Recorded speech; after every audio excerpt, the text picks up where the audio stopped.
Harry, A History, the true story of a boy wizard, his fans, and life inside the Harry Potter phenomenon. By Melissa Anelli. Narrated by Renée Raudman. Copyright 2008 by Melissa Anelli. This unabridged audiobook is published by arrangement with Melissa Anelli and Writers House, and was produced in the year 2009 by Tantor Media Incorporated, which holds the copyright thereto. Foreword by J.K. Rowling. Over and over again, they ask me the same question with tiny variations. What is it that makes Harry Potter so popular? What's the magic formula? What advice would you give anyone wanting to write a children's bestseller? And I always gave them non-answers. It's not me you should ask. This has taken me by surprise as much as anyone. It's hard for the author to be objective. As Somerset Maugham said, there are 3 rules for writing a novel. The trouble is, nobody knows what they are. Harry just happened. The idea slid into my mind on a train journey from Manchester to London, and I wrote it the way I thought I would like to read it. I then had the immense good fortune to find an agent who liked it. After a lot of rejections, Chris found a publisher prepared to take a chance on an overlong novel. 45,000 words was considered about the right length for 9-year-olds then. Philosopher's Stone was 95,000, set in a boarding school, a horribly unfashionable subject, by a completely unknown author. When I started writing the Potter series, I was aiming to please nobody but myself, and the more I was asked, the more I was sure that I ought not to try and analyze the reasons for its gathering popularity. I knew that if I tried to find this formula everyone was talking about, I would become self-conscious, start doing J.K. Rowling rather than being her. I was concerned for the safety of the fragile glass bubble within which I wrote, and which was still bobbing along intact on the swirling tide of madness that was gathering around Harry Potter, the still center of the storm. For similarly self-protective reasons, I kept myself as ignorant as possible about the degree of fan activity that was taking place both on the internet and off it. Occasionally, friends or journalists would impart some startling piece of information about what was going on out there. It tended to harden my resolve not to know. If that sounds bizarre, or worse, ungrateful, then I can only say that a day in my shoes would have convinced you otherwise. The letters I received daily made it perfectly clear how invested in the characters' futures my readers had become. "Please don't kill Fred or George. I love them. If Hermione becomes Harry's girlfriend, that will show that you can be smart and still team up with the hero. This would be a really good message. Why didn't you let Harry go and live with Sirius and be happy? I read somewhere that you are going to make Draco and Harry become friends and fight evil together. I think this would be a good thing and show that Draco is not all bad. Ms. Rowling, your books are a safe place in a dangerous world. May I urge you to resist commercial pressure. Let your characters keep their innocence. Don't kill Hagrid. Don't kill Hagrid. Don't kill Hagrid," repeated hundreds of times over 10 sides of A4 paper. Not until sometime in 2002 did I finally crack and do the thing that people assumed I did daily. I Googled Harry Potter. I knew, of course, that there were fan sites out there. My post bag was full of mentions of them, my readers assuming that I was au fait with what was happening online. My PA, Fiddy, had contact with a few of the webmasters, but I was still utterly unprepared for what I found during that first mammoth trawling session. The fan sites were so professional-looking, easily up to the standard of any of my publishers' sites, and they had tens of thousands of visitors. They had forums, message boards, editorials, rolling news, fan art, fan fiction, quotes of the day from my books, and the shipping wars. My God, the shipping wars. I had already heard of the Leaky Cauldron. It was one of the biggest and most popular Harry Potter sites on the net, and I had been told about a couple of great things they had done. Freeing the already free Dobby got my attention, but I had never seen it for myself, never realized exactly what went on there. I sat and read editorials, predictions, theories that ranged from strange to wild to perfectly accurate. I was, frankly, stunned, and I remain stunned. Listening to the audiobook you now have playing has been an astonishing experience for me. It is as though I have, at last, achieved the ambition I held for years, to go along to a bookshop at midnight on Harry Potter publication night in disguise and simply watch and listen. At long last I understand what was going on while I was holed up writing, trying to filter my exposure to Potter hysteria. A great chunk of my own life has been explained to me.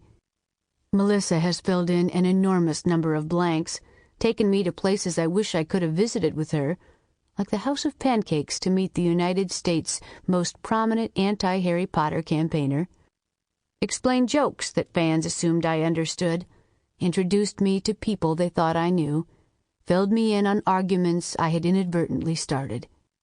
She has reminded me of incidents I had half forgotten in the furor surrounding every publication from 2000 onwards, the stolen truck full of copies of Order of the Phoenix, that irksome green flame torch, and the endless war on spoilers.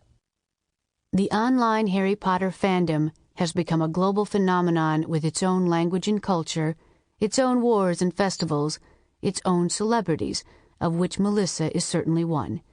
She was a fan who ended up with her own fan club, one of the online fandom's most tireless champions and representatives, endeavoring always to be fair and honest and impartial. So this book is a history of a community written by an insider, and I have found it inspiring, moving, humbling, amusing, and on occasion downright alarming.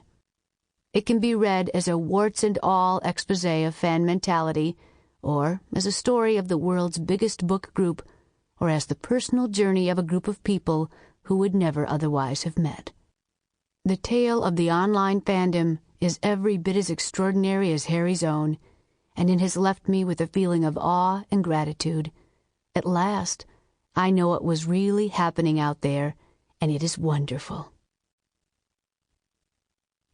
Chapter 1. Release. Within 24 hours, everyone would know. They'd read about it on their computer screens or in the newspaper. They'd find out on their way to work or over morning coffee, listening to the radio or watching television. The news would be shouted into their cell phones or overheard on the train. They'd talk about it at the water cooler and on coffee breaks. There'd be group emails, message board postings, hastily scribbled notes. They'd call grandchildren and grandparents to share and discuss. The news would race around an electric ribbon in Times Square and on billboards in London and news tickers all over the world. It would break into regular broadcasts and be teased on the morning shows. It would be whispered behind cupped hands in classrooms and screamed across playgrounds. Some would laugh and others would cry, but all would be affected. The news would skitter at light speed, unstoppable through landlines and fiber optic cables and over airwaves until it reached workplaces and houses and playgrounds, multiplying until it could weave itself into a blanket and cover the world.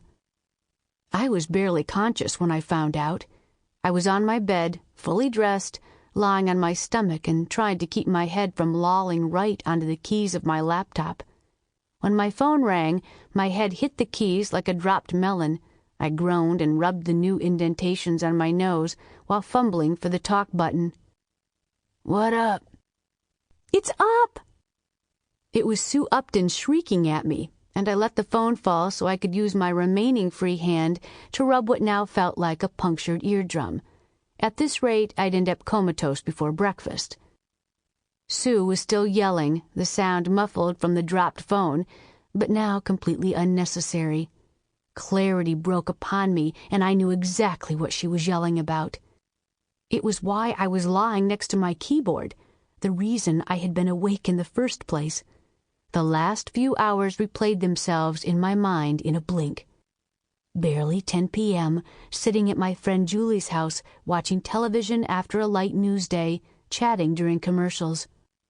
Reaching for my cell phone out of unbreakable habit, as natural emotion as blinking.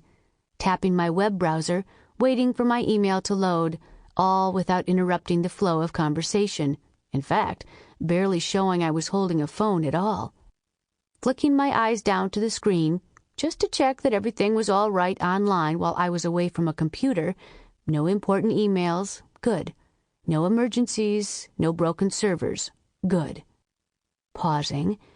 1, 2, 3, 4 emails. 4 of the 50 emails I'd received over the past hour were eerily alike and seemed to come from different parts of the country with the same news, like witnesses who chose the same man from a police lineup. I work in a bookstore, and we just got an email from Scholastic. It said something big is coming. Said it's what we've been waiting for. Do you think this is that? I did, but didn't know if I wanted to. It had been such a calm, slow day for a change, which meant I should have known it would be followed by a crazy parade. 6 years on this beat had taught me to shake out the news from the rubbish, and this felt real. This felt like everything had just changed. Those short and simple emails had effects on me far disproportionate to their size. My heart seemed to sneak up into my throat and stick, pounding through me with the same rush I got when I reached the top of a roller coaster, about to get to the best part, the part I'd been waiting for, but still panicky and unsure I was ready to plummet. Julie asked what was wrong, but I was already gathering my stuff, making my apologies, telling her to check the website the next morning, bowing my way out of the apartment and calling Sue, the site's senior editor. "I know," Sue said instead of hello. A clear thrill trembled under her words. "They look real, Sue," I said. "Is this happening right now?" "I think it is." There it was again, that squeal of happiness threatening to break free. I denied myself my own flourish of giddiness, which was squirming around in my chest. No way. There was an announcement to be made in mere hours, and we'd be helping bring it to millions, and we were not ready. There were things to do and lists of things we had wanted to do, and all these things we had planned to do. And now, I have to call John, and DH, and Nick, and Alex, and Doris, and everyone, and make sure we're going to stay up tomorrow and get a low bandwidth page ready and get home and a lot of things. Sue made a squeaking sound. She was going to burst. T-minus 30 seconds and counting. "See you online at 5 a.m.? Podcast right after?" I asked. No answer. "Sue?" A high-pitched squeal exploded out of the phone and assaulted my eardrums. I held the phone at arm's length. "Oh, my God, Melissa, it's coming now!" "Yeah, I think it is," I said, and with that she had infected me. The words wavered as though I'd rattled them, and I danced a little on the spot. 5 minutes later, I was on my way home. I called John on my car phone as I hit the Staten Island Expressway, which was thick with late January mush. He answered thickly, and it sounded like I was distracting him from something more important. "So, are you ready for this?" I asked, and told him what I thought was about to happen. "Are you kidding me?" John yelled. "Now? Holy—" And he let loose a stream of obscenities. "That's it? We're on a 6-month timer?" "Looks like." "I'll be damned. What am I going to do with school?" John worked on a trimester basis, which meant he didn't get the same summer breaks as every other student, and the idea that he might not be able to take part in whatever celebrations were going on this summer was already causing a tightness in my chest. "I'm going to need about a month off." "We'll work it out," I told him. He promised to be awake and alert at 7 a.m. to record a podcast and to stay up afterward to create a countdown for the site, and we hung up. I paused before calling Alex. Genius programmer or not, he was still in high school, and it was late. I could send him an email when I got home, and he'd be up in time to act on it. Nick would be sleeping. It was nearly 4 a.m. his time. Out of people to call, I drove in silence, worried for a moment that this was all an elaborate scam. No, It couldn't be. What would the plan be? Sample complete. Ready to continue?